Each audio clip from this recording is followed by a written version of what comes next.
Well, hi, everybody. I'm George Smith. I'm the director of Michigan State University AgBioResearch. It's a beautiful day here in Michigan.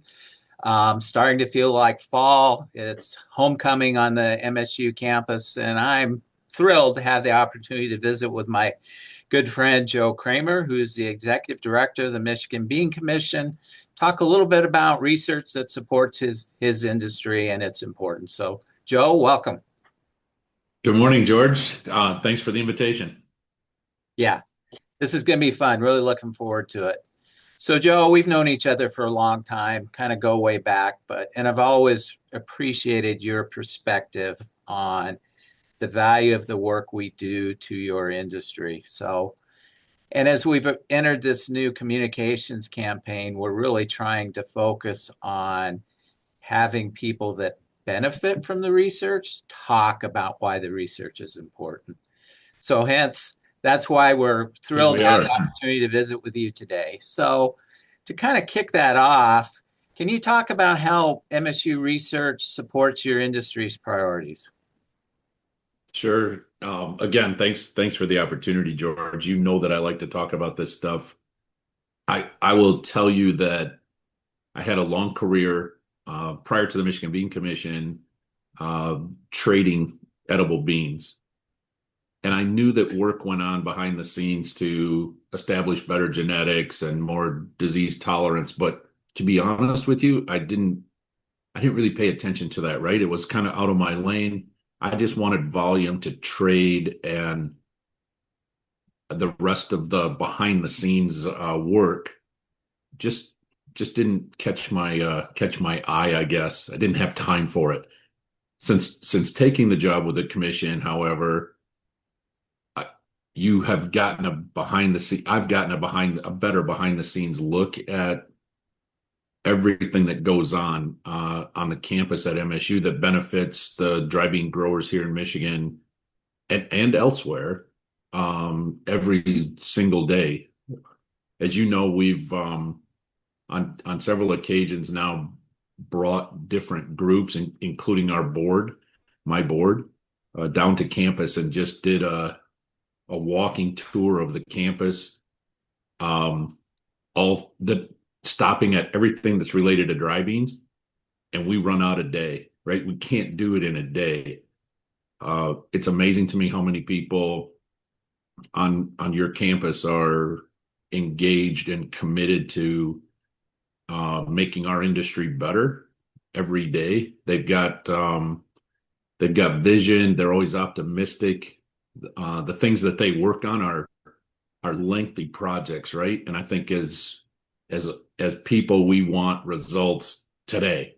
Um, the PhDs you've got, the students you've got, they are patient people that can see the light at the end of the tunnel, but it could be 5 or 6 years down the road. But they know where they're going, and that always impresses me. And I think we're always looking for ways to speed that up, but man, they've got some vision and some patience to get there. So fascinated every time I'm around there. Every time I'm around that group of folks. They're so smart and have so much capacity that we benefit from. So every time our growers put a dry bean seed in the ground, every spring that happens, they may have bought that seed from a private sector company, but I'm almost willing to bet that every one of those seeds has some tie to Michigan State University and the dry bean breeding program there. And whatever it is that they are trying to eliminate in terms of a disease or gain in terms of yield, um, has a fingerprint of MSU, a green fingerprint on every one of them, and I'm fascinated by that. Well, spot on, Joe. The partnerships within Michigan agriculture in between the land grant institution or our commodity groups really do make my job special and they make Michigan special. And I really appreciate how proactive you are as well in helping to foster those connections. Research for the sake of research is a waste of taxpayers' money. And I say Yeah. that publicly, and that's really true. So our scientists, our students are really dedicated to doing work that makes a difference. But in order for that work to make a difference, it has to get out to the people who use it, which illustrates the importance of our partnership with MSU Extension and the industries. And I so much enjoy the opportunities you provide for me to interact with our growers, your growers, at your processors, et cetera, et cetera. I always learn something. So it's incredibly valuable. And that's why we're really doubling down on this type of communications campaign to get the word out about why research is important, especially at a time in this country where there's a lot of challenges, which we all know there are challenges, and we'll talk about that later on. So again, appreciate the partnership. I appreciate you bringing different stakeholders to campus, and it's incredibly valuable relationship, and we're all equal partners in our success. And our success as MSU is your success. Um, so along with those lines, that relationship is important, and we're committed to doing research that makes a difference. So can you comment a little bit more about your industry's expectations of MSU? What are you looking for? What are the outcomes or benefits from us that can really make a difference? What are your expectations? Well, I think we should touch on one gap that I believed existed, and I think with your leadership and some of your team, the folks at Extension, we've been able to fill that gap if in fact it was there. But what I'm referring to is a perception that there was a disconnect between research and industry. I don't know if that really was true or not, but that was the perception. And I think in my time with the Michigan Bean Commission, the more that I've worked with MSU, the closer I've worked with MSU, the more I realize that there is an important two or three-way conversation that has to take place.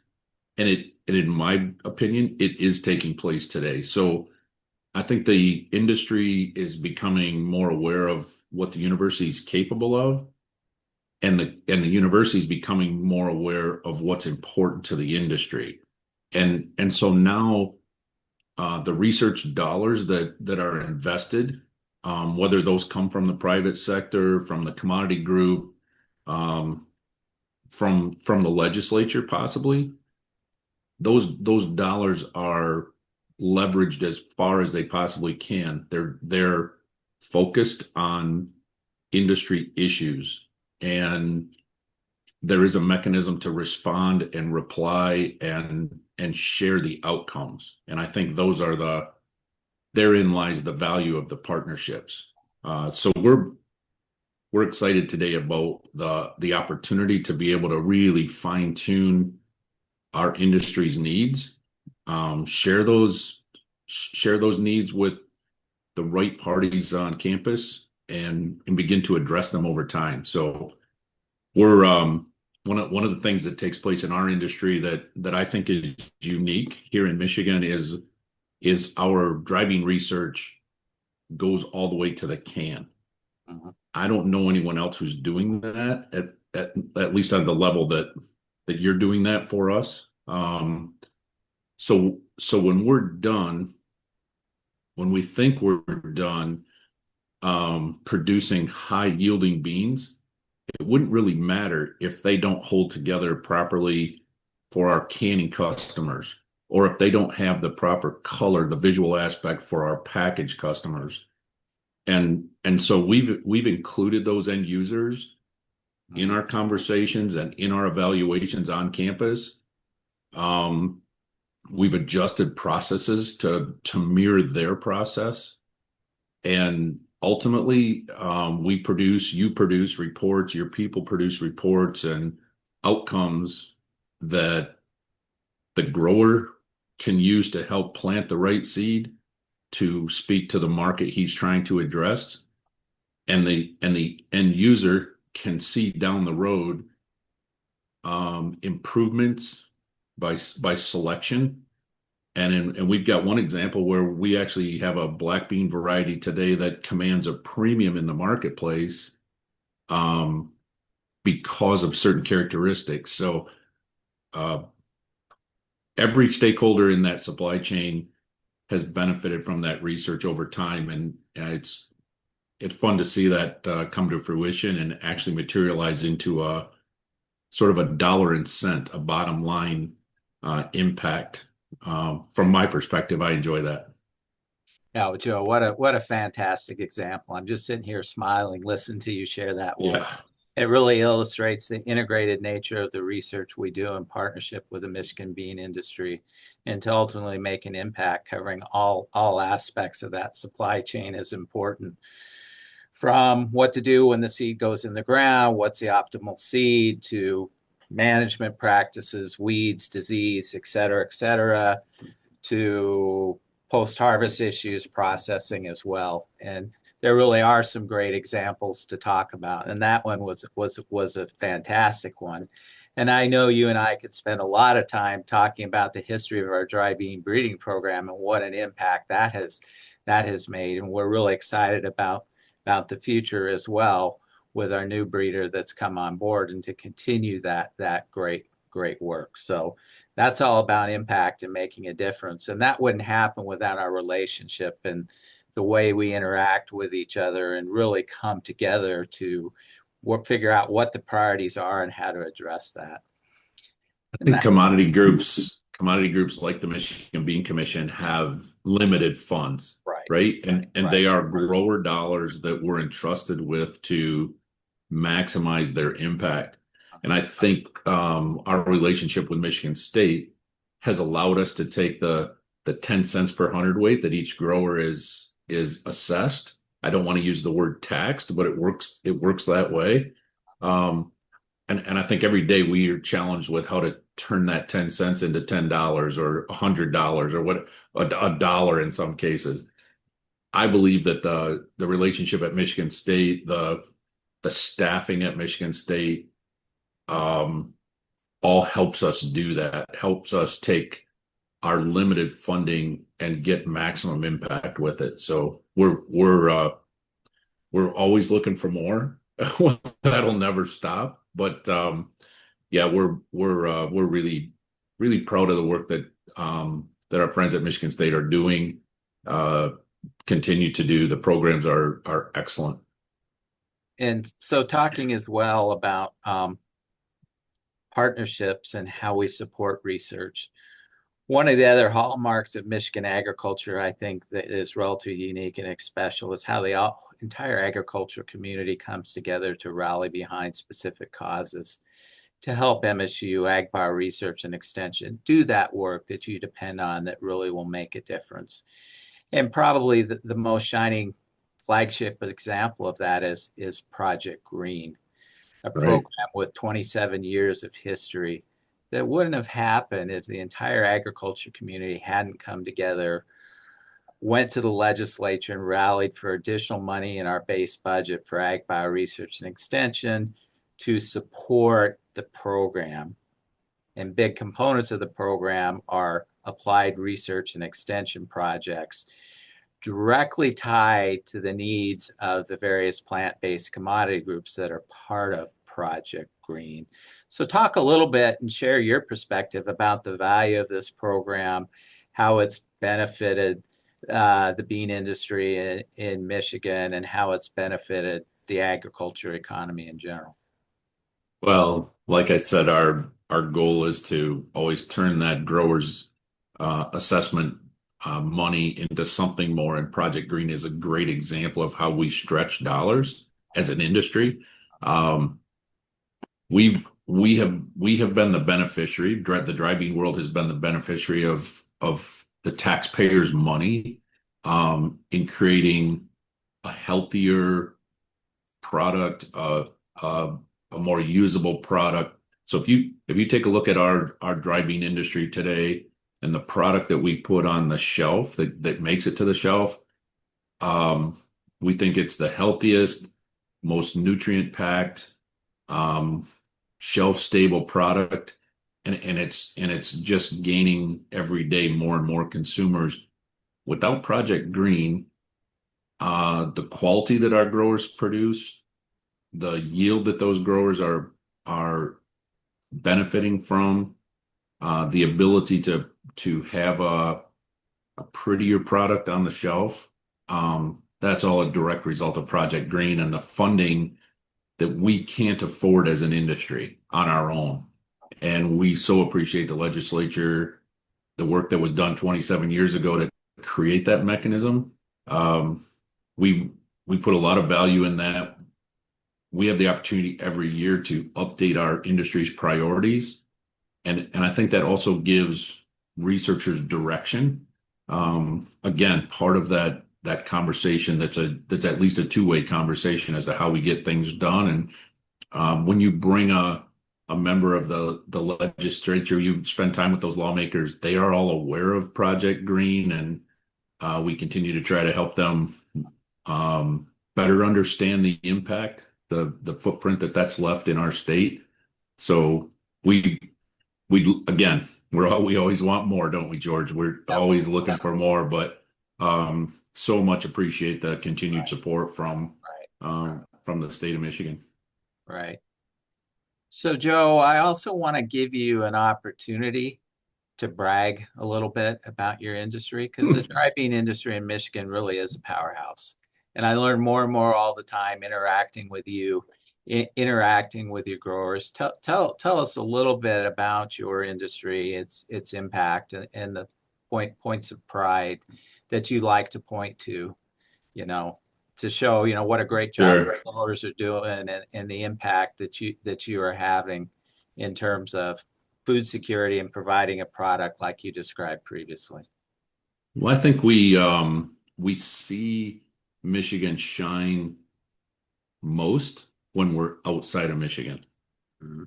When we have the chance to leave Michigan and participate in national events, national meetings, and international events and international meetings, that's when you really hear or get feedback on sort of Michigan's place in the industry. I inherited a job that already carried a great reputation, a reputation for quality, um, and dependability. And I think dependability is just as important. So when you're standing at a food show in Paris, or you're meeting with the buyers, the importers in Mexico City, for example, um, you're you're standing with people that are multi-generational supporters of the state of Michigan's bean industry, and your colleagues that are with you could be also multi-generational in relationship with those end users. They continue to come to Michigan because of our climate, our infrastructure, the quality that we can produce, the dependability. If people from Michigan say they're going to do something, they know that it's beyond just a piece of paper, that there is a bona fide commitment there. They certainly understand the relationship, and we talk about it a lot between the university, the research, our desire to continue to produce better product. Um, we have the most sustainable product, I believe, on the planet. I think we are nearly the perfect superfood that I think will help address many issues, whether it's disease issues in the U.S. and abroad, nutritional gaps in the U.S. and abroad, um, the amount of protein, the amount of fiber that we can produce on an acre exceeds almost anything, especially when you put cost to it. So we think we're part of the answer, right? We're part of the solution to some of our healthcare problems. We're part of the solution to some of our climate challenges. Um, I always say I wish I was 30 years younger because the best 30 years of the bean industry are in front of me, and not behind me. It's a great time to be in the bean business, and uh, we hope we hope more people find value in our product. Yeah, awesome. Looking at, um, the importance of subjects as food as medicine and nutrition to helping the country be healthier, dealing with chronic diseases. Your industry plays a big role in that. And I'm always blown away to learn more and more about all the great things that can be made out of your product. I still Ah, remember that time you invited me to a dinner with your board and this fantastic dessert that the chef at the Kellogg Center made with dry beans. yeah, I mean, it was awesome. And I had no idea the scope of food dishes that can be made with dry beans. So again, that's the creativity, that's the potential that your industry really has. And we had an event 2 weeks ago in Grand Rapids, and culinary students at the Sequia Culinary School in Grand Rapids, they put a meal together for us. It was every bit as good, George, uh, but a broader spectrum. oh wow. It was fantastic. I should have taken you with me to that one because it was as good as it gets, and Yeah. it was Yeah. all bean based. Even the filling Uh, in the desserts that we ate uh, was made from wow. beans. So Wow. yeah, Yeah. spectacular. Yeah. I look forward to the next time you invite me, Joe. All right, all right. Um, So there's another program that's newer on the scene than Project Green, but also has a huge impact. That's the Ag Resiliency Program. And it's really focused on overarching goals that are problems that impact all of our plant-based commodity groups. Issues like soil health, like issues related to water, using water efficiently, water quality issues, and helping farmers be resilient in the face of extreme weather. Can you talk a little bit about maybe some of those challenges and the impact on your industry and why research in those areas is important in the future? Sure. That's kind of another one that's near and dear to all of us. We don't we don't have farmers that are just bean growers, right? Every farmer that I know has a rotation. Nobody grows just corn or just wheat or just sugar beets or just dry beans. So in our case, um, with about 80% of our acres focused in the same region of the Michigan's production area that we grow sugar beets, we grow a few potatoes, we have pickles, I should say cucumbers, right? Certainly some specialty crop wheat, uh, soybeans. We need to think in a crop cycle or a cropping system, and to some degree, that's a new way of thinking. I actually think it's more of a new way of talking about what we've been doing. When you put a grower into one of these discussions, I always like to watch their face because it is so common sense to them. It is so normal to them to want to improve their soil health, to want to hold their nutrients in their soil. They didn't buy them to float them away, right? They bought them to feed a crop. And I think farmers also have a desire every day that they crawl out of bed. They're making decisions that are going to affect their kids and their grandkids.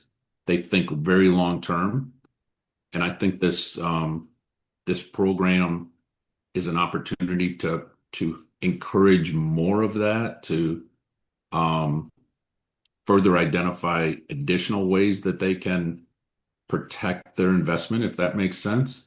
Um, they're all very neighborly as well, right? Farmers are just generally great neighbors. They don't want to do anything that's going to harm their land or their neighbor's land. And their late neighbor could be a pond, it could be a stream, right? It doesn't matter. They they're just good people that that it comes natural to them to do the right thing. So here we are creating programs that help encourage that, that reward in some cases, that reward that kind of stewardship. So we're excited about where that can go. We have end users that want to hear that, hear about that process. I think we're terrible at telling our story as an ag community. and we've got such a great story to tell, but humble people don't talk about what they do very often. So Right. this is a way for us to more formalize what's happening, to in some cases reward those good practices, and I'm anxious to see where this takes us as well. But we're behind it 100% in terms of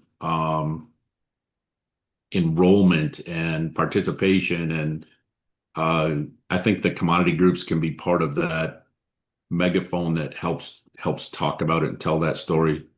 Consumers are anxious to hear about it too. That it seems like the more we do talk about it, the more listeners we have, and I think that benefits everybody.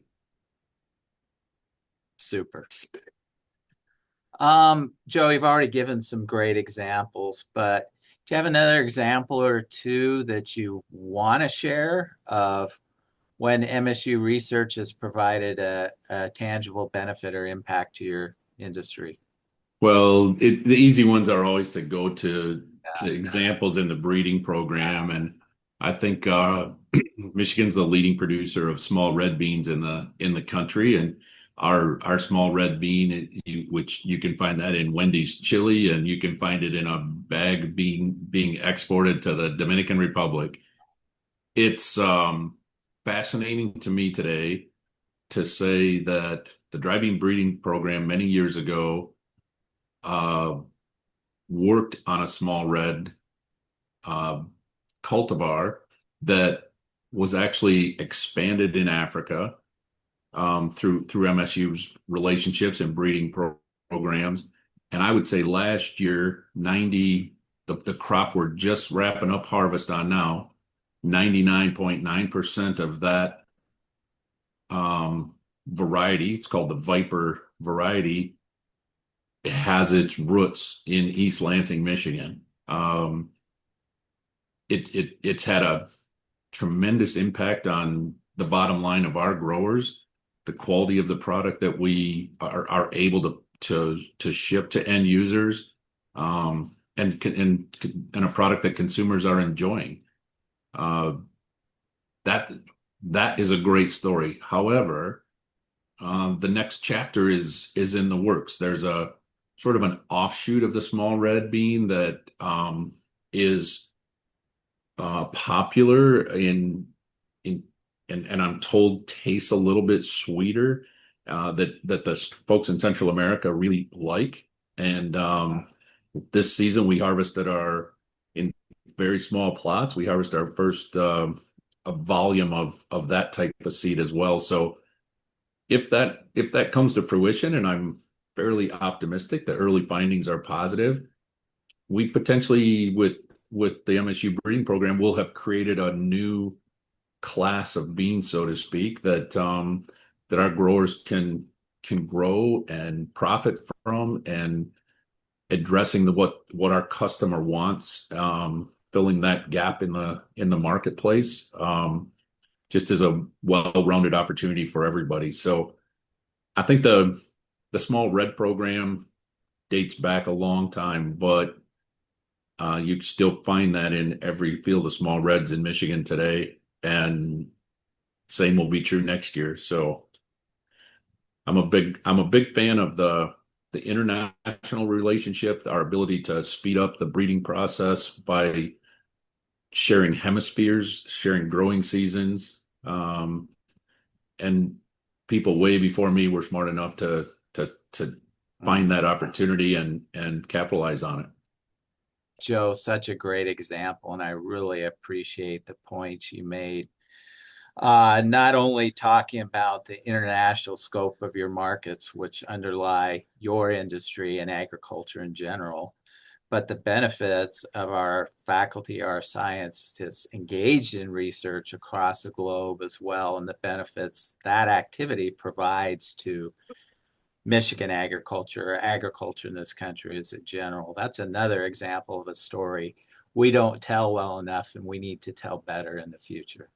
We do. I'll give you one more, George. We're going to continue to work on that small red project in Costa Rica in early December, and I don't know that you know this yet or not, but Mr. Scott Bales, our MSU driving specialist, is going to make that trip with us. And Scott, he's a superstar product of the university, and just a well-spoken young man that we're happy to put on the program. Our customers in Central America are anxious to hear from him and understand what the future looks like. So we're going to take advantage of that and drag Scott along with us as we work on that story the first week in December. Awesome. What a great opportunity for Scott, and what a great opportunity to further showcase the great work that is done at MSU in support of your industry and the impact across the globe. So pivoting a little bit, let's talk a little bit about the importance of agricultural research and through the lens of how that might be communicated to our elected officials, whether it's our congressional delegation in DC or whether it's our state representatives and senators in Lansing. And I know you're active in this area, but what would you say to legislators to advocate on behalf of continued funding to support ag research in general, and specifically ag bioresearch? And what would it mean to your industry to not have this funding support moving forward? Well, we touched on a little bit of that impact earlier, right, George? With our ability to, with the lawmakers' support, we have the ability to stretch our very limited funding, and you know how expensive research is, and you probably also have a feel for what our budget looks like. So when you put those two things together, we can't get a lot done on our own. And if we talk about healthcare in our country and abroad, and the gap in nutrition in healthcare and abroad, and I'm being specific to dry beans here, but this crosses many cropping systems as well. Without support from the state or federal support, we don't get especially crop block grants. We don't get Project Green. All of those all of those devices that help us stretch our dollar go away. Our research kind of comes to a halt. We don't have from a small industry like ours, we don't have the ability to fund that on our own. So every time we get a chance to visit with a lawmaker, we talk about the value of research. We try to reinforce and start by thanking them for the support they have given us, and talking about the need for continued support or additional support in many cases. I think we do that. I don't want to say daily, but almost daily with somebody. And I don't want to miss the opportunity to thank the staff of those lawmakers as well, because they are vital to helping convey the message. They're vital to helping us understand what's needed, whether that's data or just questions to be answered, and in that continual process of continued funding. They're I don't want to get hung up on the staffers, but they're kind of the continuity between a lot of changes at a higher level. And they've helped our industry immensely. So we continue to advocate for more research dollars at the state level and nationally. In Michigan, about every third row of dry beans that we produce is exported. So we can measure our economic impact domestically and internationally. And I think our lawmakers like to hear about that, but also need to hear about that. So we continue to try to tie the pieces together in that total supply chain, and talk about the impact right here at home in their county or district or state, and just continue to drive home the benefits of continued funding. You know, what you shared already is so fundamental to those conversations. The impact that the real life impact that research has enabled to support your industry in the past, and the issues, the challenges, the opportunities in the future, and how research is critical to addressing those challenges. That's really a lot of what carries the day when you yourself, others in the industry, and or myself, or Dr. Tyler, director of extension, have the Sure. opportunity to have those conversations. And I do want to take this moment as well to thank you for your efforts and thank the entire agricultural community for their efforts to advocate on behalf of the importance of funding for ag research and funding for ag bioresearch. I can't tell you how many times I've walked into an office or offices, whether it's in DC, and talking to our representatives, and they would say, yeah, your ag industry partners were just here, and what was top of mind for them was the importance of funding for ag research and extension. Or when we're talking to legislators downtown, and how proactive and how vocal the entire ag community is in supporting the work we do. So that George, really makes it.